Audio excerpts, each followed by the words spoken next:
अगर आप एक स्कूल स्टूडेंट हो तो आपके 9 से 10 सब्जेक्ट तो होंगे ही। इतने सारे सब्जेक्ट की वजह से टाइम मैनेज करने की प्रॉब्लम होती है और मैं आज उन प्रॉब्लम को सॉल्व करने के लिए कुछ टिप्स लेके आई हूँ जिससे 10 सब्जेक्ट हो या 15 पढ़ने में मज़ा आने लगेगा। First step, pick out the toughest subject. हर बच्चे को अलग अलग सब्जेक्ट टफ लगता है, किसी को हिस्ट्री तो किसी को मैथ, और ये टफ इसलिए लगता है क्योंकि इस सब्जेक्ट में अच्छे नंबर नहीं आते।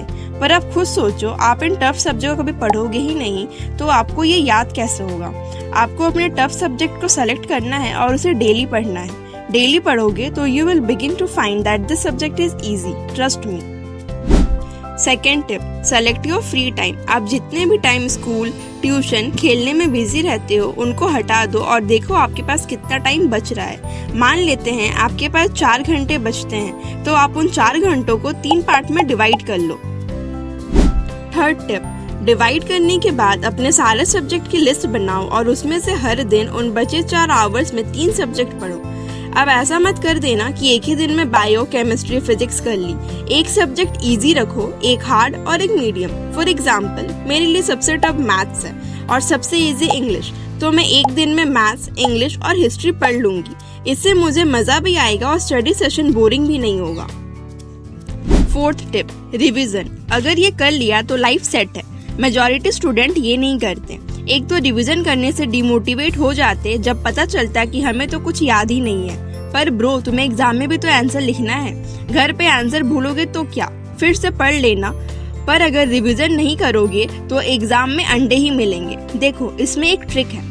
हमारा ब्रेन को जब लगता है कि कोई टॉपिक इम्पोर्टेंट नहीं है तो वो उसे अपने मेमोरी से डिलीट कर देता है। इसलिए अगर तुम आज हिस्ट्री का कोई लेसन याद किए हो तो कोशिश करो कि within 2 days revise it. First, revise by just seeing the question and if you don't remember something, don't worry, revise again. जितना complicated सुनाई दे रहा है उतना है नहीं, एक बार कोशिश तो करो। Fifth tip, the problem of daydreaming during studying। देखो, तुम्हें 10 घंटे पढ़ने की जरूरत नहीं है। अगर तुम मिनिमम 3 से 4 घंटे भी पढ़ोगे without it getting distracted and giving your 100%, you will score better than the one who used to study the whole time. One thing I have noticed in my classroom, who study every time in the class, even during break and always attentive in the class, score not well. It's shocking. क्यों वो नहीं कर पाते जबकि मैं minimum 4 घंटे पढ़ के क्लास में टॉप मार लेती हूँ। You know the difference? Quality over quantity. Quantity study is good. It gives you knowledge, but let's be honest, knowledge is good. But तुम्हारे फ्यूचर में तुम्हें जो करना है उन सब्जेक्ट पढ़ना। See in India, school literally gives you subject to study like Sanskrit. I don't hate Sanskrit, it's sacred language. But क्या फायदा यार, ऑलमोस्ट सारे बच्चे रट्टा मार कर ही जाते हैं। कौन है जो संस्कृत समझ कर पढ़ता है। Sixth tip, school lecture. Let me guess, तुम लोग रात भर फोन चलाते हो और स्कूल में सोते रहते हो।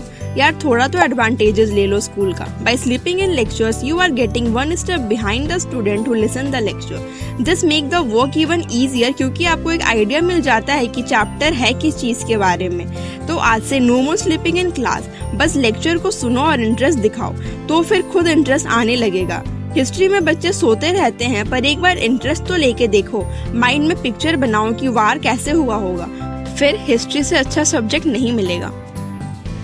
7th tip, for motivation, imagine everyone's reaction when you will become the topper with the highest percentage. भाई I swear, इससे अच्छी फीलिंग कहीं नहीं है। जब आपसे कोई एक्सपेक्टेशन ही ना रखे कि आप ये कर सकते हो और जब आप टॉप करते हो तो भाई वो जो फीलिंग है वो दुनिया की बेस्ट फीलिंग है। सब शौक रहते हैं और जब आपको वो फीलिंग मिलेगी तो आपको वो फीलिंग खुद मोटिवेट करेगा एग्जाम के लिए, पढ़ने के लिए। Alright guys, all the best to you.